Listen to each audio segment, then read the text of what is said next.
Hello, I'm Dr. Laura Murillo, President and CEO of the Houston Hispanic Chamber of Commerce. Over the decades, your chamber has endorsed and supported many bond referendums. Especially important was the one that we most recently supported, which was the Harris Health System. You're going to learn a lot more about that from their president and CEO. He's joining us here today, and that's Ismael Portia. Thank you so much for joining us, Doctor.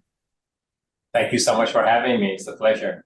Thank you. And we know that Houston is the epicenter for medicine. We also understand that our demographics, our population has increased by leaps and bounds, hence the need for this bond referendum for Harris Health.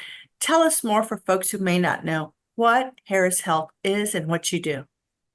Well, thank you very much, first and foremost, for having this conversation. Harris Health System is the safety net hospital system for Harris County. Probably the largest one in Texas, maybe the fourth largest in the entire country.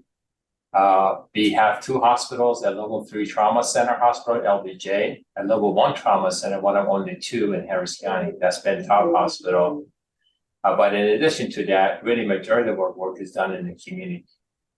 For example, both of our hospitals put together have about 40, maybe 50,000 patient encounters, 150,000 ER visits, about 5,000 deliveries. But on the outpatient side, we have 1.6 million encounters annually.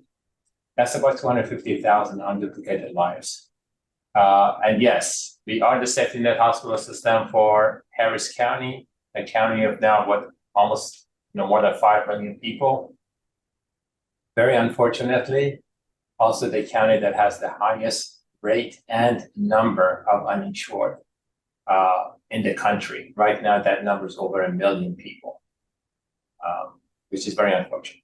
It is, and let's talk a little bit about disparity. And quite frankly, one of the reasons this is so very important, it's an effort to address these disparities, especially among low-income minority communities in our city.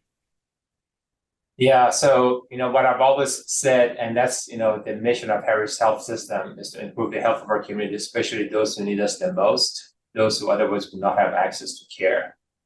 And what I've always maintained is that your insurance status, you being insured, uninsured, should not determine your level of access to healthcare. So we are here to provide access to everyone. To your point about health disparities, Harris Health System, just by the nature of who we are, we have always engaged in addressing health disparities. But to bring focus to this effort, in addition to our existing population health platform, we are actually creating a center for health equity, which is going to go live, I guess, later this year, which include also recruitment of an executive director for this center. The reason for that, again, is not something new that we are doing, but it's really to bring focus to this effort. I'm going to give you a couple of examples of what I mean by that exactly. One of the things that Harris Health System is proud to have been doing now for several years is our food pharmacy program.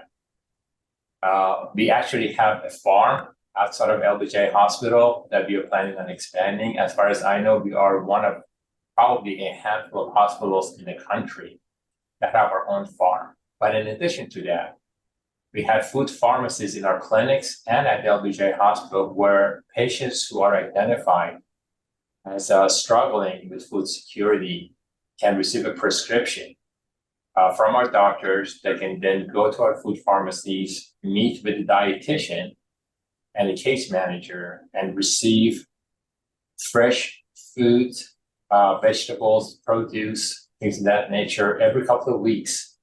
This program is for 6 months. At the end of the 6 months, there's a determination if the patient is still suffering from food insecurity, at which point we either continue them in our program or we connect them to care through the Houston Food Bank, or we can graduate them from the program. The other one that I'm really excited about, and you may know this, some of the audience may know this, that in addition to struggling with the number of uninsured, Harris County, actually the entire United States, has an issue with maternal morbidity and mortality, especially among the population of color.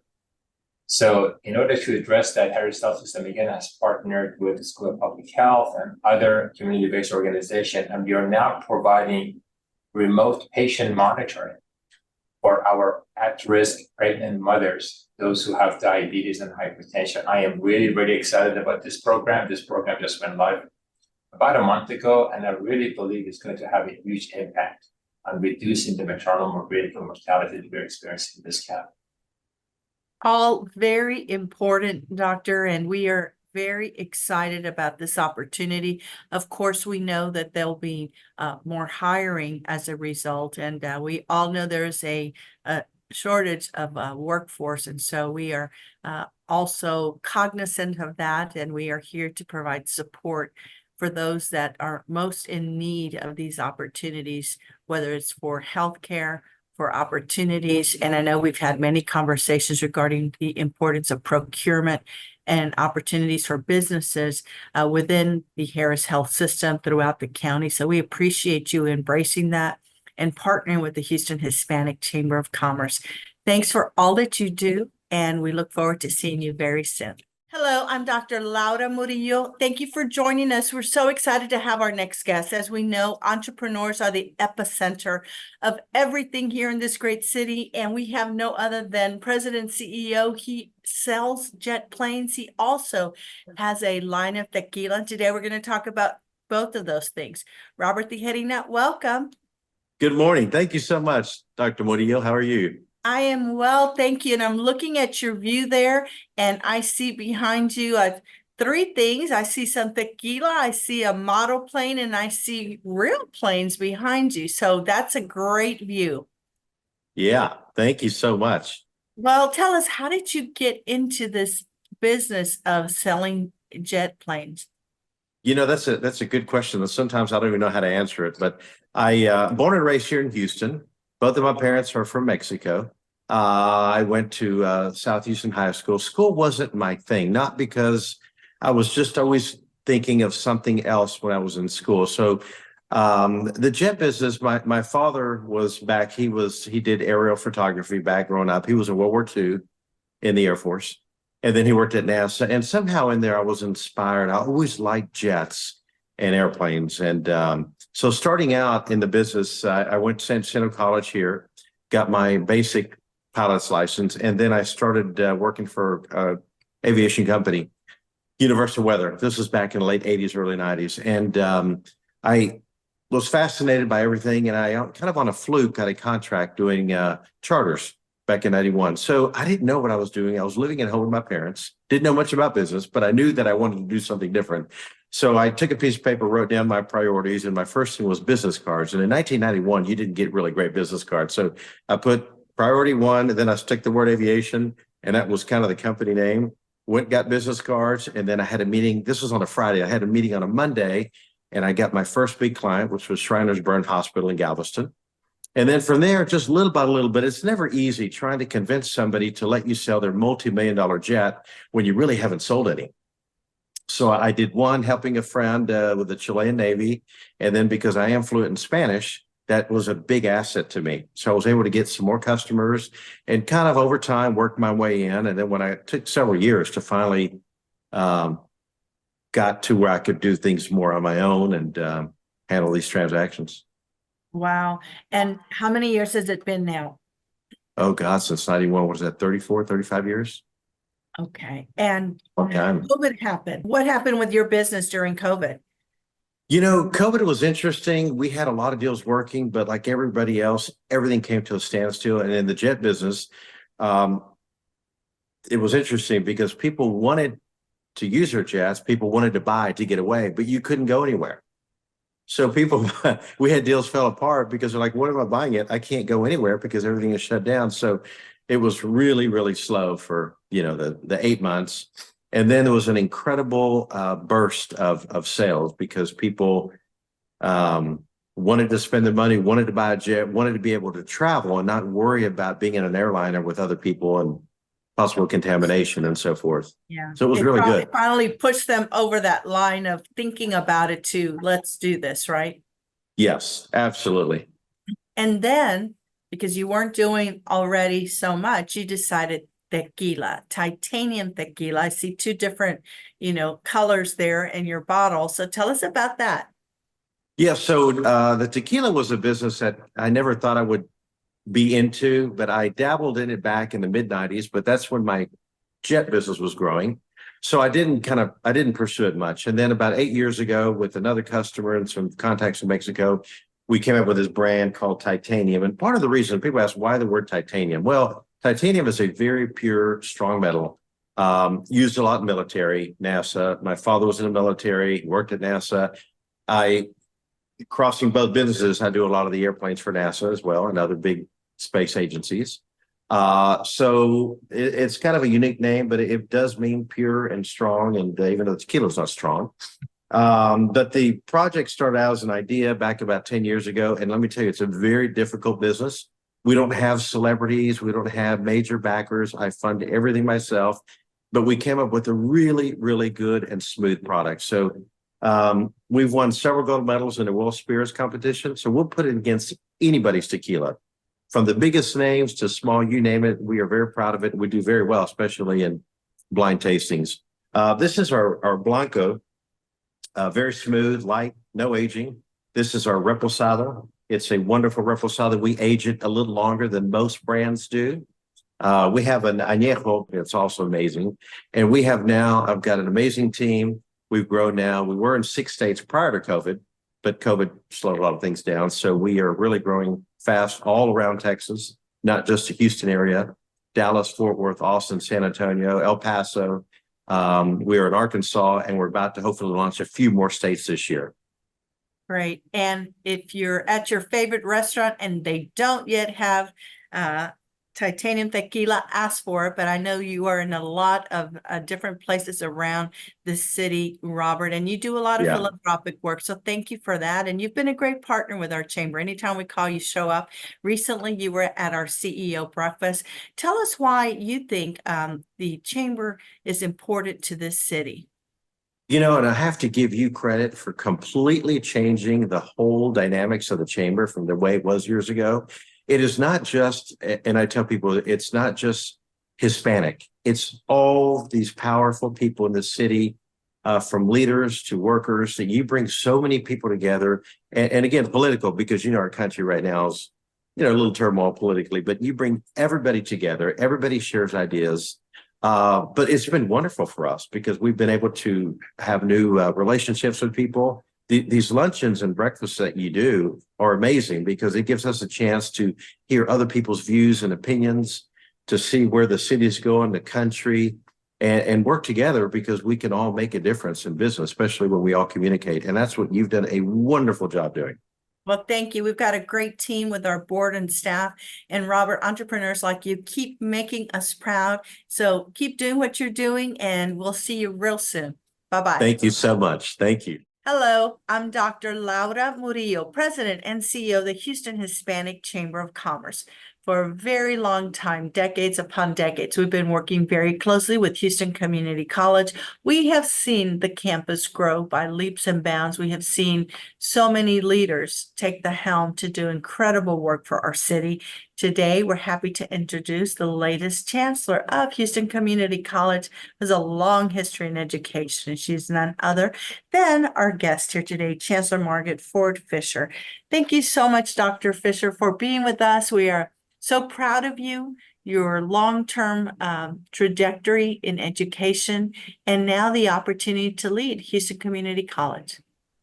Well, thank you so very, very much, Dr. Murillo. I am just so delighted to be here. I'm honored, very, very proud to be here in the interview with you.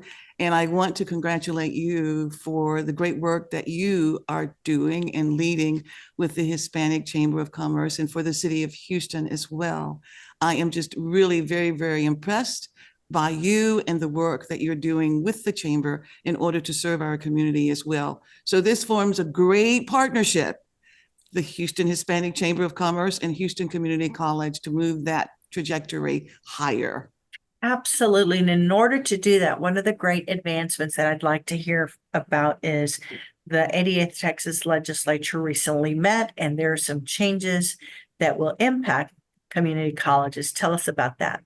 Sure, absolutely. House Bill 8 is one of the changes that is a welcome change, of course, for the college, for our community, and for the city and state for that matter. This allows us to focus on credentials of value, which means then that we are looking at offering those credentials that will lead to high wage jobs for residents of our community. We've always had the continuing education programs, but we're looking now at high demand occupations. This allows us to work much more closely with business and industry and with our communities.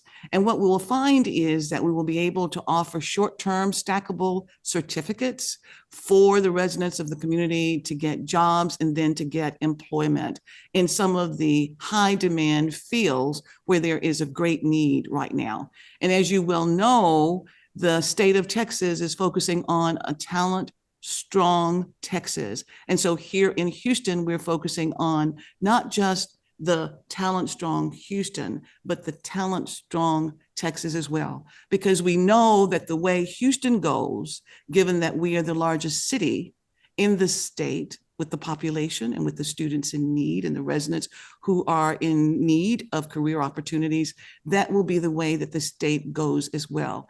And so that is why we are focusing on House Bill 8. We're working closely with the public schools, with business and industry, with chambers of commerce, with civic clubs. Throughout our community, we're outreaching to make available that opportunity for the residents because we believe in access, success, and then economic and social mobility for all of the residents of our community. As with everyone across the globe, COVID had major impacts and also many opportunities to improve and learn. What were some of those takeaways for Houston Community College? Well, one of the takeaways for us was that so many of the residents within our area were unable to continue their education, primarily because they did not have the technology available to them. They did not understand nor know about the learning management system. Everything for the most part was closed. There was a lot of learning loss. And so we were able to work with partners, and that's why partnerships are so important. We were able to work with partners in order to secure the computers, the bandwidth, et cetera, to support so many of our residents who at least knew how to use the technology so that they could continue their education. So we recognized the need then to provide that support for all of the residents of our community. And so our Board of Trustees approved digital access centers where in 10 locations, all of the residents of our community who are interested in coming in and learning whether or not it is to go into the campus to take a class face-to-face or to go into the center to learn how to use the learning management system. We have all of the support systems and the wraparound services available to them.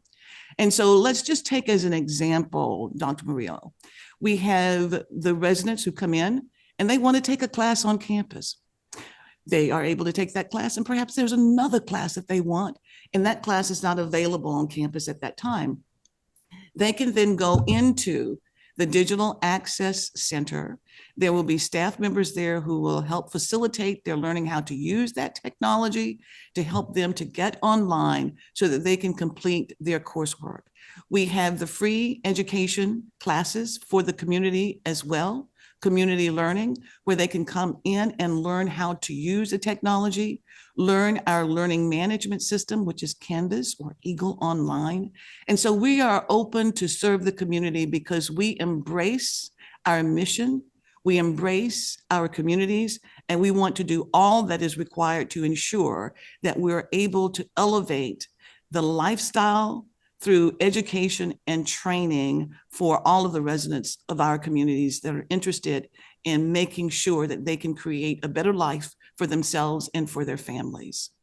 All very important work. And I think the other important thing to note is that your campuses are throughout the greater Houston region, accessible, bilingual, affordable, still today, in a time when we know that colleges and universities have become just, for many families, unaffordable. And so we thank you for allowing so many people not only to get an associate's degree, but also certifications and just continuing education. Let's talk a little bit about that, please. Well, the certifications are really critically important for so many of the residents of our community. And you are so right about that. And that goes back to House Bill 8. What we see is that many of the companies are looking for persons with micro credentials or certifications that will upskill them and allow them to work in business and industry. We are working with companies with respect to the apprenticeships that are available as well. So if we take one example, if, for example, you have a resident of the community who's interested in becoming a phlebotomist, as an example, and this is just one of many examples, for 3 courses that the resident could take, that person could then become certified to become a phlebotomist. Now, we find that with the 22 locations that we have and the 7 colleges, one of them is an online college, that the residents have access to education and training via the House Bill 8 that was referenced earlier. This then folds into the high demand workforce, where they're looking for individuals with industry certifications as well. And there are various funding levels, of course, that are associated with it. But as has always been the case, HCC is interested in making sure that every resident of our community has the education and training necessary in order to make a good life for themselves and for their families. Funding comes next because we make sure that all of what is needed in terms of the wraparound services are available for the residents of our community. So those certifications are there. We work with the dual credit students as well, and there is a funding associated with that, because what we want to do is to make sure that the students who are taking dual credit courses, that they will have a degree plan where they can also move forward and transfer to a 4-year institution after they complete their associate's degree here in an early college high school program or dual credit program, that they will have that seamless pathway for that. And there's funding associated with that. But we recognize that it is very important for all of our students to have that personalized learning that we focus on. We also support the academic rigor and integrity that is so critically important, because if our students choose the pathway to a 4-year degree, as an example, they will be just as competent, perhaps even more so, according to the data that we have received, once they transfer to a 4-year institution, in many instances, more competent and more qualified and capable of completing those higher level courses than students who began at the university as a freshman. And So that's what we we're want. proud. We want them to graduate. Recruiting them is one thing, retaining them and getting them to completion and graduation is the goal. So Chancellor, thanks for all that you do. We appreciate you and the entire team at Houston Community College. We'll see you real soon. Bye-bye. Hello, I'm Dr. Laura Murillo, President and CEO of the Houston Hispanic Chamber of Commerce. Our guest is extraordinary. He's very involved in our city, locally, nationally. We're lucky to have him here on our program today. He's going to talk to us a little bit about real estate, what's going on in the economy, what you should be doing, and what's happening in Houston. Bill Baldwin, thanks for joining us. Thank you so much for the opportunity. I'm excited to be here. Yes, and 25 years now, right? Finish the For 25th year, realty. now into Yeah. year 26. 26 has begun, so you've seen it all. What are some of the biggest takeaways for you in terms of realty and where we are today? You know, real estate really has evolved tremendously in the last 25 years. We used to talk about the goal when I started was you want to be in the $1 million club. Now, many of us, like myself, I've sold over $1 billion worth of real estate, and a number of real estate professionals have in Houston. And, you know, so the numbers just grew exponentially as the neighborhoods have evolved. I really have focused the majority of my career in the Heights, which was one of the cheapest areas to go and buy a house in 1997, 1998. Now it's among the most expensive places to go buy a house. And to see the transformation of certain neighborhoods and how the least desirable neighborhoods have become the most desirable neighborhoods what I consider to be a brief time period. And it's because there's no zoning in our city, it's loosely unregulated, that the worst among us can become the best pretty quickly. Yeah, so let's talk about a couple of things that you just mentioned. And one of them is that we know that the interest rate has gone up, but what is the opportunity that presents itself for someone who may be sitting on the fence? Well, these are unprecedented times. We've never had high interest rates and rising home prices. And it's just a factor of supply and demand. Generation ago, when we had interest rates spiking to 12 and 15 and 18, the house prices plummeted. I mean, they went down, down, down. But we're seeing the opposite of that, supply and demand. 40% of Americans owe nothing on their home. 62% of Americans that own a house and are mortgaged have an interest rate less than 4%. So we have no inventory and we have great desire. So the demand is outstripping the supply. So we explained to the young couple today, house is $500,000 today at 6.25.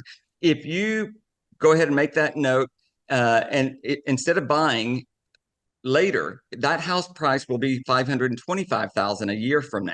You may get an interest rate at 5.5 a year from now. The difference is $3,800 worth of interest or $25,000 of value. Which makes more sense? Buy now, refinance later. And we try and explain to people, interest rates aren't going to come down. They've spiked and they're about as high as they're going to be, and they're going to start going down. Because there's so much demand into the marketplace, when the interest rates go down to 5.5, you're going to compete with so many more people that you're going to be back in the same scenario. Even today, January and February, we're seeing multiple offers. I had a house the other day, it was $895. We bid $950 cash, close in 3 weeks, and gave them a month free rent back. We didn't get it. There's still so many offers on houses. We have a house in the Heights, a bungalow. It was $995,000. Our clients bid $1,075,000. That's $80,000 over the asking price last week. We didn't get it. And it's so you just wait till the interest rates go down. I mean, we're talking about people with cash in the marketplace at the moment. You add another 100,000 people into the marketplace when you want to go buy a house. You missed your opportunity. Take advantage of the situation now and buy when there's less competition. You'll be glad you did. But it's a hard message to get across to the consumers. Well, and that's why we wanted you on the program today. You've been doing this a very long time. You run a boutique firm. So what is the difference between, would you say, going to an agent at a boutique firm like yourself versus a larger one? And what is it that people should look for when selecting an agent? Our industry is under assault, like most other things. 5 years ago, 9 out of 10 of all the major real estate firms were locally owned with a local decision maker, a Martha Turner, a John Daugherty, or someone like that.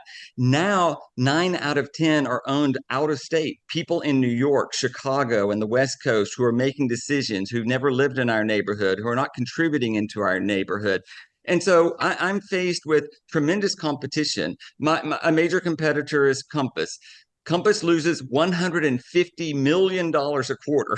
I'm not in a position that I can lose $150 million a quarter in order to gain my market share. So they have techniques that are very complicated for a small business person to compete with. But someone can compete with Walmart and someone can compete with Chili's. You just differentiate yourself. And that's what we do at the boutique residential real estate firms. Focus on what matters to the consumers. Local businesses, local communities, local ordinances, and being totally entrenched in these neighborhoods set ourselves apart from the masses of just globalization of real estate firms. They may beat me in technology. They're not going to beat me in knowledge of the Houston market and the Houston neighborhoods and what's special about each individual neighborhood. So technically, getting into these neighborhoods, working for their sidewalks, for their schools, for their safety and their security, and planting more trees and doing things like that really sets apart the boutique real estate firms. And I think people really want to do business with people who are Houston owned and Houston operated and not operated based on the stock price on the New York Stock Exchange. Houston strong, Houston Totally. first. Thank you, Bill Baldwin. You're the best. See you soon. Thank you so much for the opportunity. I really appreciate it very much.